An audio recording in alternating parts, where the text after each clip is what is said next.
ይህ የምፅዓቱ አዋጅ ነጋሪ አገልግሎት ወቅታዊና ዕለታዊ ወጎችን በማቅረብ ትንታኔ የምንሰጥበት የተለያዩ እንግዶችንም በመጋበዝ የምናቀርብበት መድረክ ነው።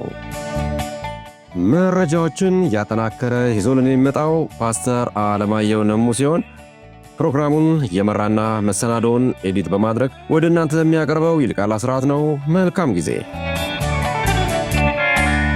ሻሎም ሻሎም፣ ውድ የምፅዓቱ አዋጅ ነጋሪ አድማጮቻችን እንዴት ዋላችሁ? ዛሬ እንግዲህ ቀኑ ማክሰኞ ነው። የማክሰኞውን ደግሞ መረጃና መልእክት ወደ እናንተ ለማድረስ ከፓስተር አለማየሁ ጋር ተገናኝተናል። መልካም ጊዜ እንደሚኖረን ተስፋ እናደርጋለን። የዓለማችን ወቅታዊ ጉዳዮች እንደ እግዚአብሔር ቃል የምንፈትሽበትም ሰዓት ስለሆነ በትኩረት እንድታደምጡን በጌታ ፍቅር እንጠይቃለን። መልካም ጊዜ ይሁንልን። ይልቃል አስራት ነኝ ከምፅዓቱ አዋጅ ነጋሪ አገልግሎት። እንግዲህ ውድ አድማጮቻችን ቀደም ሲል እንደተናገርኩት የዓለማችን ወቅታዊ ጉዳይ ምን ይመስላል በማለት ከፓስተር ጋር የምንወያይበት ሰዓት ነው። እንደተለመደው መረጃዎችን እያሰባሰበ እንዲሁም ደግሞ በእግዚአብሔርም ቃል እየፈተሸ እያነቃን ያለ ወንድም ነው ፓስተር አለማየሁ። ስለሱ እግዚአብሔር እናመሰግናለን። ሰላምታ እናቀርብና በቀጥታ ወደ መረጃው እናልፋለን። ሰላም ላንተ ይሁን ፓስተር፣ እንዴት ነህ? እንደምን አለ ወንድም ይልቃል? እግዚአብሔር የተመሰገነ ይሁን። ዓለማችን እንዴት ነው በአሁኑ ሰዓት ያለችበት ሁኔታ? እንግዲህ ይኸውልህ በዓለም ላይ ያለው ነገር አሁን ላይ ትንሽ እየጠነከረ መጥቷል። ስለምንድን ነው ስጋቱ እየጨመረ ነው በዓለም ላይ ያለው። ያው የእግዚአብሔር ቃል የሚለው እሱንም ስለሆነ ነው። ምንም አሁን እንደው መወሻሸት ምናምን አያስፈልግም። አሁን እንደው ሰላም ነው ብልህ ግብዝነት ነው ቃሉ ስለማይ እውነት ነው። እና በተለይ መካከለኛው ምስራቅ ላይ እኛ በእርግጥ ቀደም ብለንም በተለያየ መልኩ ለመናገር ሞክረናል። የሚበርድ ነገር የለም። አሁን ላይ ያለው ሁኔታ እጅግ እየተወሳሰበ እየመጣ ነው ያለው። ለምሳሌ አሁን በትናንትናው ዕለት እስራኤል በሊባኖስ ላይ ከፍተኛ የሆነ ጥቃት ፈጽማለች። እንግዲህ ጥቃቱን የሚያደረገችው በሚሳኤል ነው እና በዚህ መልክ የተደረገው ጥቃት ደግሞ ከሰፌታም ማለት ያው ምንድነው መሰል አሁን ሊባኖስ ላይ ያለው ነገር ምንድነው ብለን ስንመለከት ሊባኖስ ጋር ያለው ሂዝቦላ አለ። ሂዝቦላ አሁን እያንሰራራ መሆኑን የምታውቀውና ሂዝቦላ እየተዘጋጀ መሆኑን የምታውቀው በተለከታታይ በተለያየ ጊዜ እስራኤል በምታደርገው ጥቃት ነው። አሁን ደግሞ ሂዝቦላና የሊባኖስ መንግስት አንድ እየሆኑ እየመጡ ነው ያሉት።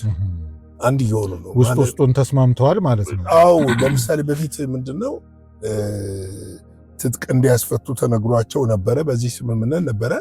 ነገር ግን የሊባኖስ መንግስት በትጥቅ ማስፈታት አልቻለም። በየትኛው ሳቅሙ? አልቻለም። እንግዲህ በዚህ ወር እንግዲህ በተለያየ ጊዜ በያዝነው ወር ብቻ በሊባኖስ ላይ ቤይሩት ላይ ደቡብ ሊባኖስ ላይ ከፍተኛ ጥቃቶች ተፈጽመዋል። እንግዲህ ፕሬዝደንቱ ደግሞ ምንድነው ያው ባለፈው ዘግበነዋል። የሊባኖስ ሰራዊት ከፍተኛ የሆነ እርምጃ ከዚህ በኋላ በእስራኤል ወታደሮች ላይ እንዲወስድ አዘዋል። በዚህ መሰረት እንግዲህ የሊባኖስ ጦር ምንድነው ያደረገው? አንድ በደቡብ በምትገኝ የሊባኖስ ከተማ በእስራኤል ቁጥጥር ስር የነበረችና ወደዛ እየገቡ ጥቃት ይፈጽሙ ነበረ የእስራኤል ወታደሮች። ያንን ከተማ ወደ መከላከል ገብቷል ጦሩ።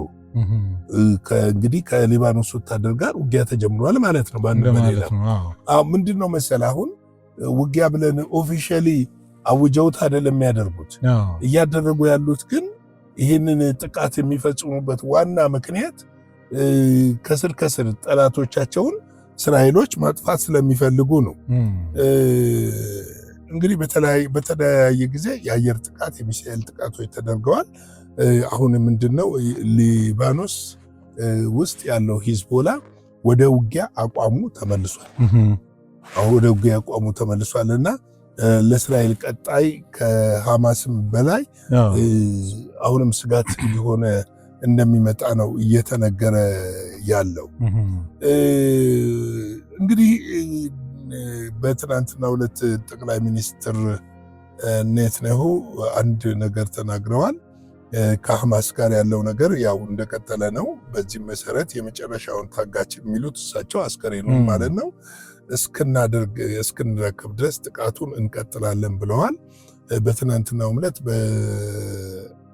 በጋዛ ከፍተኛ ጥቃት በአውሮፕላን በሰሜን ጋዛ ተፈጽሟል።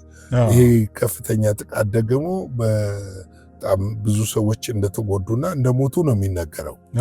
እንግዲህ በጣም ከሚገርም ነገር ሐማስም የእስራኤልን ወታደሮች በደፈጣ የማጥቃቱን ጉዳይ አልቀነሰም እና ከፍተኛ ጥቃት እየፈጸመ ነው ያለው።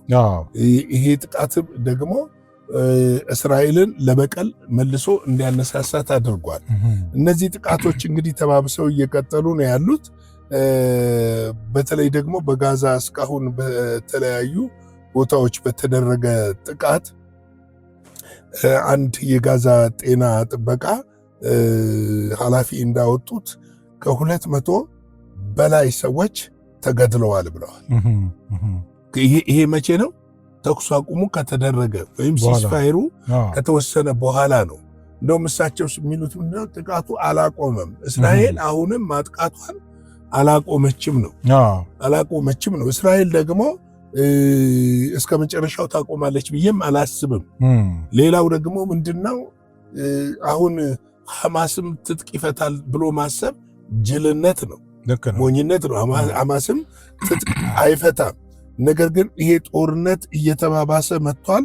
አሜሪካ በእስራኤል ላይ ተኩሱን እንድታቆም ጫና ማድረግ አልቻለችም ነው የሚሉት። አሜሪካ ሐማስን ብቻ ትጥቅ ይፍታ ነው የምትለው እንጂ ጫና ማድረግ አልቻለችም ነው የሚሉት። በእርግጥ የአሜሪካ ወታደር ወደ 200 የሚሆኑ የአሜሪካ ወታደሮች እስራኤል ውስጥ ገብተው በዚህ ደቡብ እስራኤል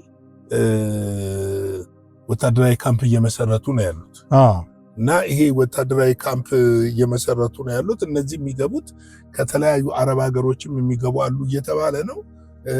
ይሄ ምንድነው የሚገቡበት ምክንያት? ሰላም ማስከበር ነው። ነገር ግን ይሆናል ወይ ነው? አሁን ይሆናል ወይ ነው? ይገባሉ ወይ ነው? ሐማስስ ትጥቅ ይፈታል ወይ ነው? እስራኤልስ ተኩሱን ታቆማለች ወይ ነው? በዚህ ጉዳይ ላይ ለመወያየት በኳታር ዶሃ ነው እንትን ይመስለኛል በኢስታንቡል በቱርክ ኢስታንቡል ስብሰባ ይዟል። ዳግም ከአሜሪካ ውጪ ሆኖ ማለት አሁን ከዛ በፊት ግን ምን መሰለ? ከዛ በፊት በዶሃ ላይ ምክር ነበረ ተደርጎ ነበረ። በዶሃ ላይ ምን ይደረግ? እንደውም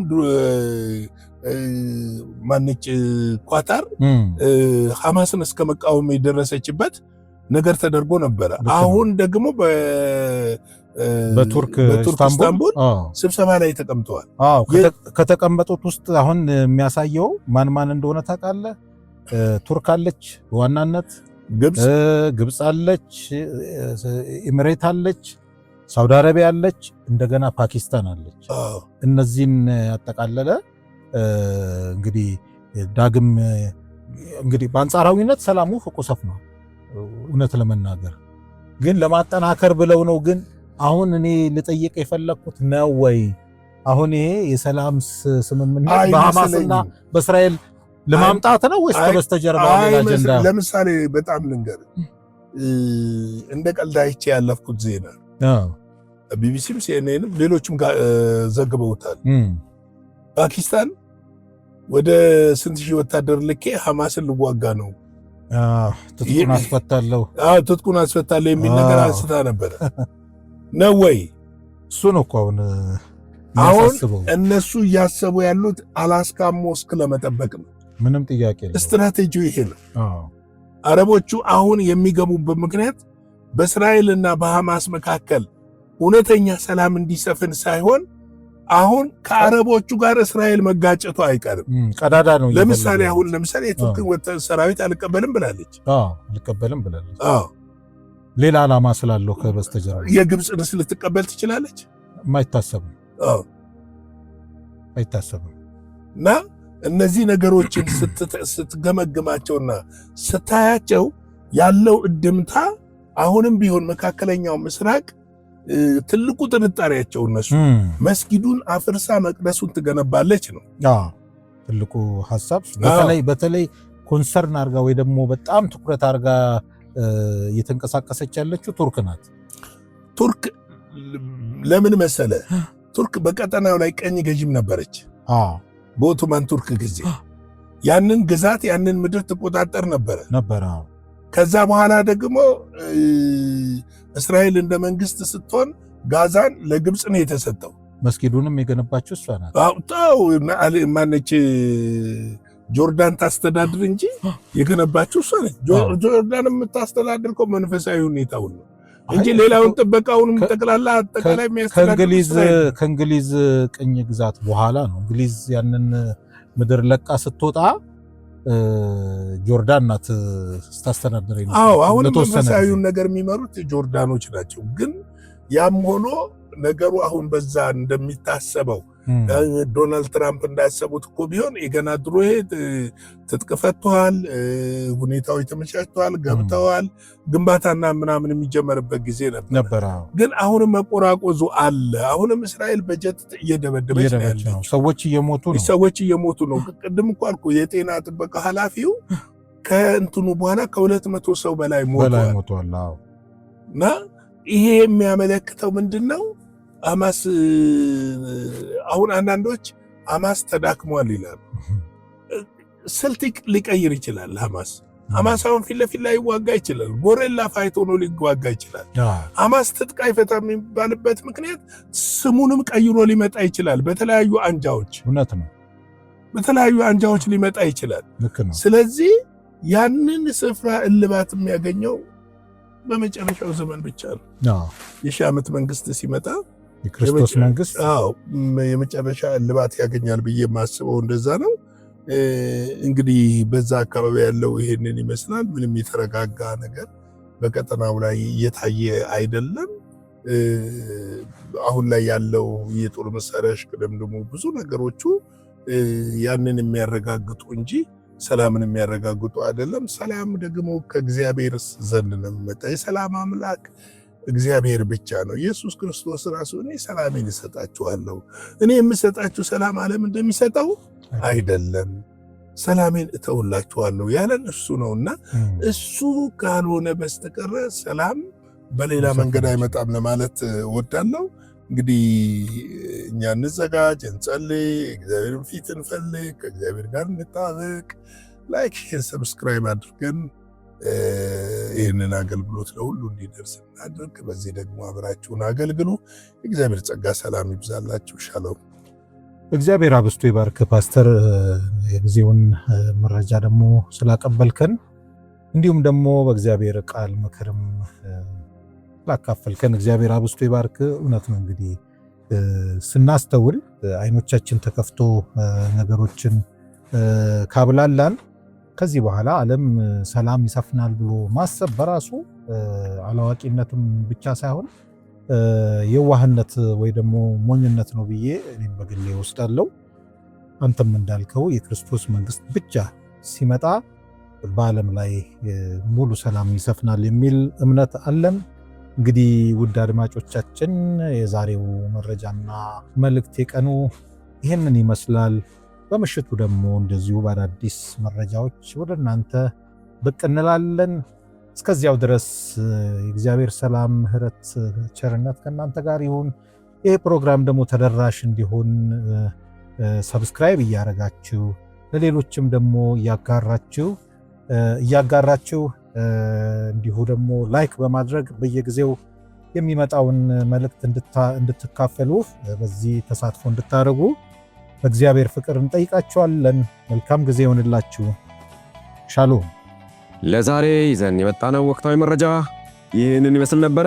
በሌላ ጊዜ በሌላ መሰናዶ እስከምንገናኝ ሰላም ለእናንተ ይሆን።